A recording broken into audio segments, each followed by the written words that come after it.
बहुत समय पहले उज्जैनी नगरी में सम्राट विक्रमादित्य राज्य करते थे।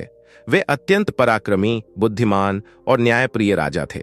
एक दिन एक तांत्रिक ने राजा से कहा कि अगर वे एक शव को श्मशान से लाकर लटकती हुई लाश यानी वेताल को ले आएं, तो वो अद्भुत शक्तियां प्राप्त कर सकते हैं। राजा विक्रमादित्य ने वीरता और दृढ़ निश्चय के साथ अंधेरी रात में श्मशान की ओर प्रस्थान किया। घने पेड़ों और डरावने वातावरण के बीच वेताल पीपल के पेड़ पर उल्टा लटका था। राजा ने उसे उतारा और अपने कंधे पर डालकर चल पड़े। अचानक राजा विक्रमादित्य को योगी का चेतावनी याद आ गई। योगी ने उनसे एक शर्त रखते हुए कहा था, जब तक तुम मेरे पास पहुंच ना जाओ, बेताल से बिल्कुल बात मत करना। अगर बात किया तो बेताल को फिर से उसी जगह से लाना पड़ेगा जहां से तुम उसे लाए थे।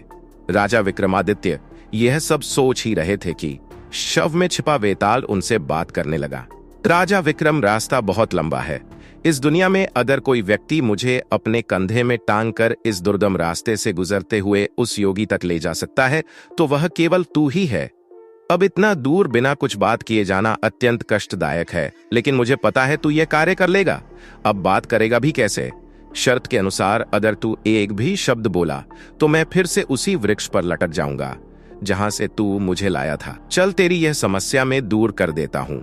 तू कुछ मत बोल, मैं बोल रहा हूं, बस तू सुनते रहना। राजन, तेरी लगन और परिश्रम की मैं सराहना करता हूं।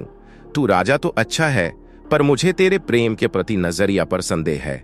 आओ, मैं तुझे अवंती नगर के राजकुमारी मृगनयनी और 3 राजकुमार की कहानी सुनाता हूं, लेकिन राजन, शर्त याद रखना। बेताल ने कहानी शुरू की। अवंती नगर में राजा अरुणदेव राज करते थे। उनकी एक अत्यंत सुंदरी पुत्री थी, राजकुमारी मृगनयनी। पास के राज्य के 3 राजकुमार उस पर मोहित थे। तीनों बड़े वीर और सुयोग्य थे, वीरधवल, धीर सिंह और कमलसेन। राजा ने तय किया, जो तीनों में सबसे सच्चा प्रेमी होगा वही राजकुमारी से विवाह करेगा। एक दिन तीनों राजकुमार भ्रमण करने जंगल गए।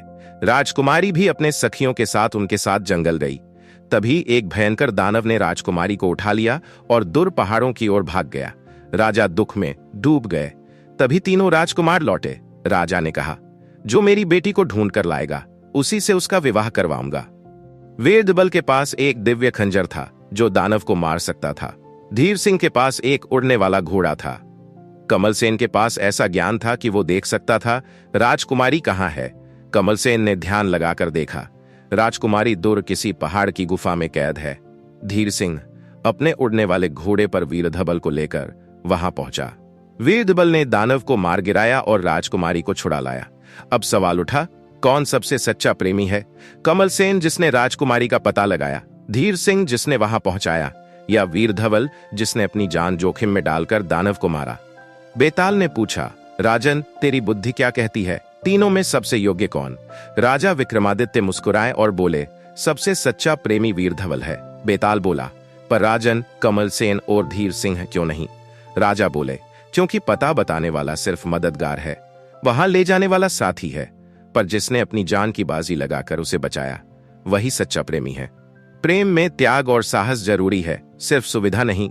बेताल हंस पड़ा, वाह राजन, तुमने बिल्कुल सही जवाब दे दिया, पर शर्त भूल गए। अब मैं उड़ चला। राजा विक्रम अपना तलवार संभालते हुए फिर उसकी ओर बढ़ चले।